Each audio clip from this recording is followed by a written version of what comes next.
Nearly 100 years ago, the Queensland town of Clermont was destroyed by what was described as a wall of water, killing more than 60 people. And there's a twist to this story that still has relevance today, as Peter McCutcheon reports from central Queensland.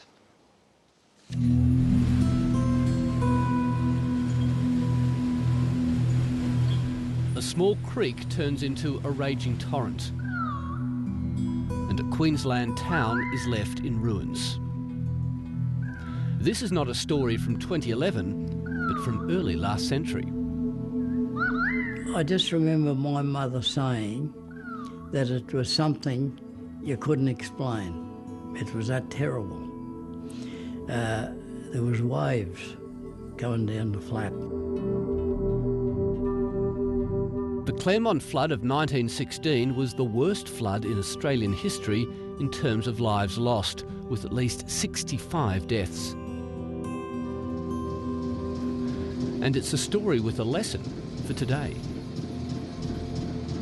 The way they shifted those buildings in those days was by wooden logs. They slid them along.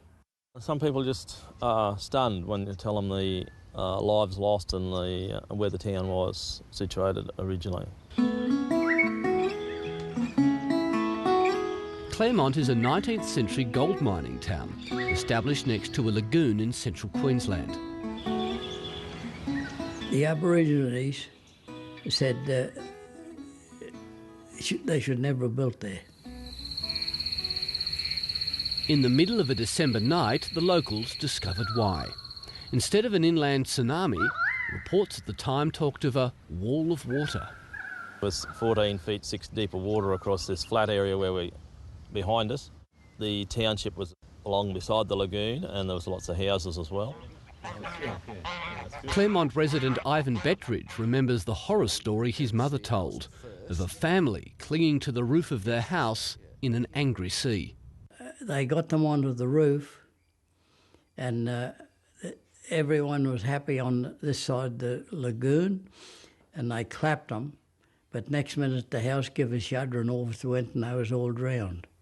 But after the tragedy, the citizens of Clermont came up with a radical plan to make sure something like this would never happen again. They call it the shifting town, so it shifted to higher ground.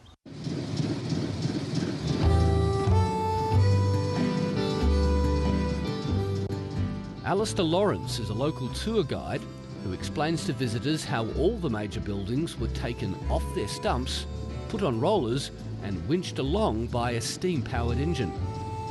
A remarkable event documented by amateur photographer George Puller.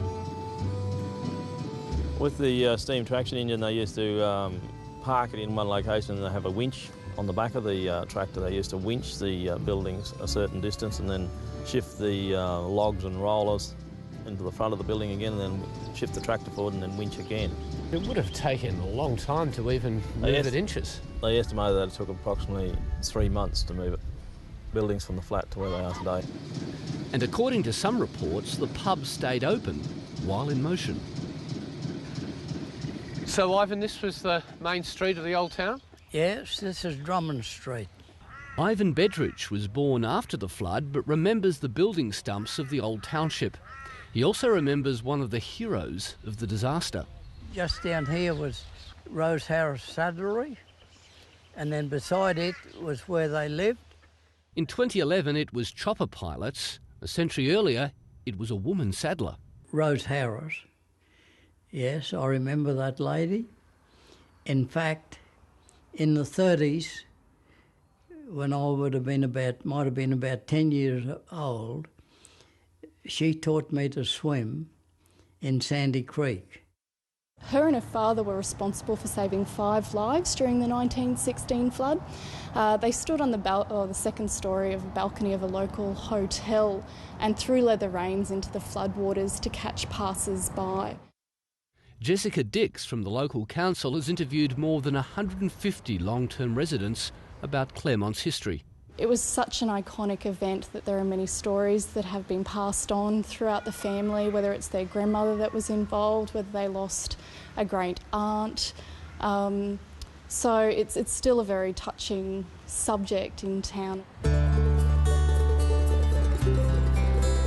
Not many of the original buildings survived. Some have been modified, but they all stand on the original place they were winched to nearly a century ago.